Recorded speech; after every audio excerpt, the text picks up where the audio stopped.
Hey guys, welcome to Mitch's Music. Today we are going to start talking about music theory. Missed you guys on yesterday, and it looked like the stream on Friday was having some issues. So hopefully we won't have those issues today. I think we were having some internet problems here, but I will come back around and do some of that stuff that I was doing on Friday again because thought it was a really good lesson. Then I got to the end of it and I realized that the whole thing was not working right for you guys. So I'll get back to where I do those do that video again. Today we're going to talk about music theory and um, first of all, as a guitarist, I think that a good question to ask yourself is whether or not you need music theory to continue what you're doing with the guitar.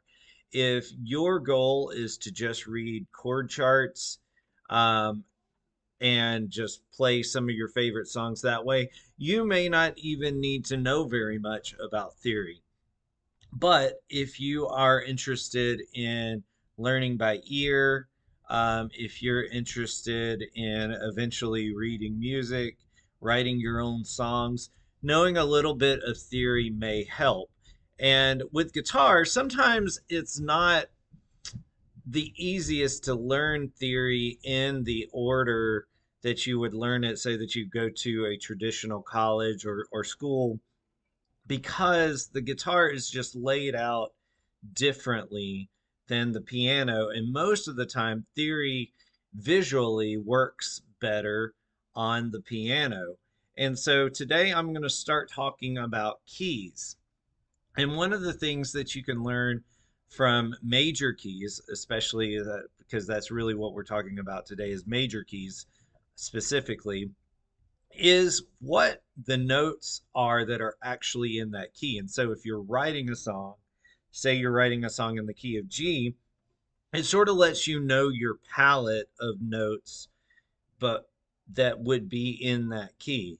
And as we go on in music theory, it will help you. Like we'll learn about the different chords in the keys. We'll learn about how to make a chord, what's a minor chord, what's a major chord, all of that stuff. But this is sort of the foundation so that you know what notes are in the key. And I have a sheet below that will help you out with that.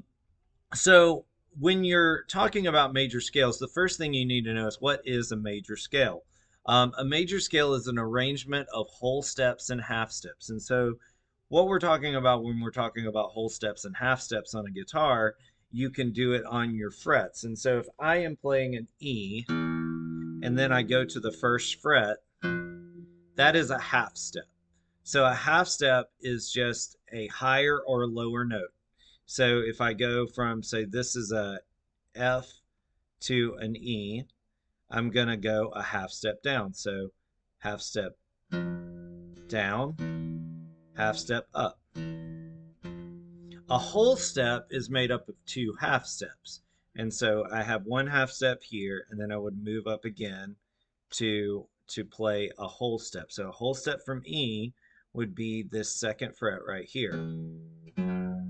And you can easily see really quickly why guitar is not the best way to talk about this, because it all looks the same. You're going to different frets, but you don't always know what notes you're going to. When you're looking at a keyboard, you have the arrangement of two black keys, three black keys, two black keys, three black keys. And so visually, it just makes a little bit more sense. When you couple that with the fact that unless you're playing a scale on one string, you're not going to know unless you just memorize it what, like if I'm going from the E string to an A string and I'm going from the third fret to the second fret, you're gonna not gonna know what the relationship between those two notes is when you're playing the scale most of the time. And so a lot of the times for guitar, one of the very first things I would suggest learning is just what notes are in each key.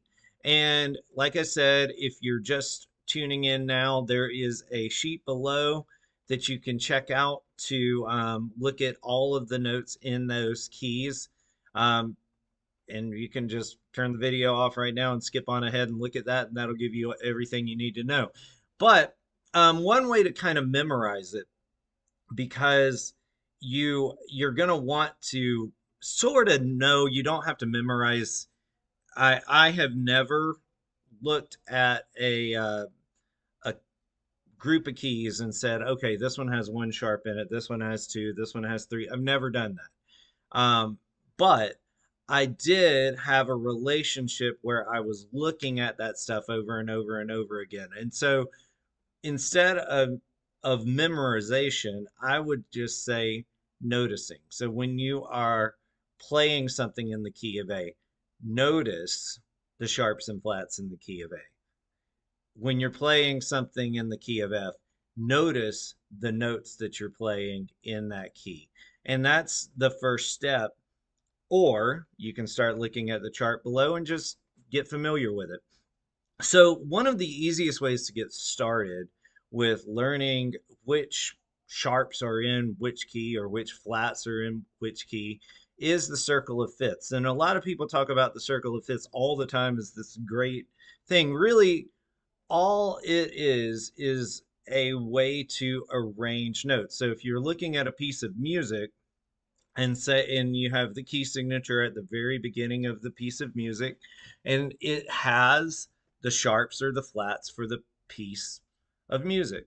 Those sharps and those flats are arranged based on the circle of fifths, and that's what we're going to talk about today. And so we're going to start with the key that has absolutely no flats or sharps in it, and that's the key of C. So if you're playing any note that doesn't have a flat or sharp in the key of C, you're good.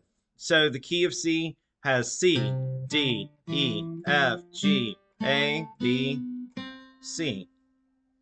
And that's it. Now, the next key, the key with one sharp, you're going to count up from C 5 places. All right? And you're going to go C, D, E, F, G. So G has one sharp. That's all the circle of fifths is. And so from G, we're going to move up. G, A, B, C, D. D has 2 sharps. So D has an F sharp and a C sharp. And the way that you know which key, what sharps are in the key, is it's always going to be a note a half step before the last of the key. So for instance, G, I've got G, A, B, C, D, E, F sharp, which is the one sharp in G, and then G. Now when I move up to D, G, A, B, C, D, and I'm in the key of D, it's going to take that F sharp from the G and it's going to add its own, but it's also going to be the half step before you start the scale over again. So it would go D, E, F sharp, G, A, B, C sharp, D.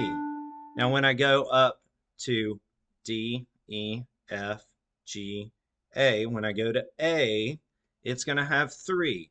So it's going to have the F sharp from G, it's going to have the C sharp from D, and it's going to add its own, which is a G sharp, and it just goes on and on like that. And there is a cheat sheet in the description below. But what about flats? So flats are going to go backwards. So the first key that has one flat in it is an F, is the key of F. So if I was playing in the key of F, it would go F, G, A, B flat, C, D, E, F. All right. Then To find out the next key that has two flats in it, I'm going to count backwards from F. So it's going to go F, E, D, C, B. And all flat keys except for F are going to have a flat in their name. So this is the key of B flat. So the B key of B flat is going to have two flats in it. B flat, C, D, E flat, F, G, A, B flat. And then it goes and goes and goes. So as far as the flat keys, you are going to take the flat from the key before and add it on, but it's not quite as easy to see the relationship in there. So the flat key is going to be a little bit more of memorization, but knowing these things will help you get started. Say that you are learning by ear and you find the first note and you think it's in the key of A, then you know that you have this palette of notes that are most likely going to be there. If you're writing a song, you know most likely that these certain notes within this key are going to sound right for your song. And it just gives you a framework to start from when you're learning by ear, when you're writing for yourself. And then when you start reading music, it also helps you predict a little bit what comes next. So take a look at the sheet below. I hope this helped out a little bit. I try to keep these quick so I know that I'm not covering everything and I know that there's going to be holes in what I'm saying. But that's where your questions come in. So leave a comment or question below. Let me know how I can make things clearer in the next videos in the future, what I need to spend more time on, and things like that. Have a great day, guys, and I will see you guys on Thursday, and we're going to talk about making chords. What makes a major chord? What makes a minor chord? What makes a diminished chord, augmented chord, all of that kind of stuff. So I'll see you on Thursday where we'll talk about that. Have a great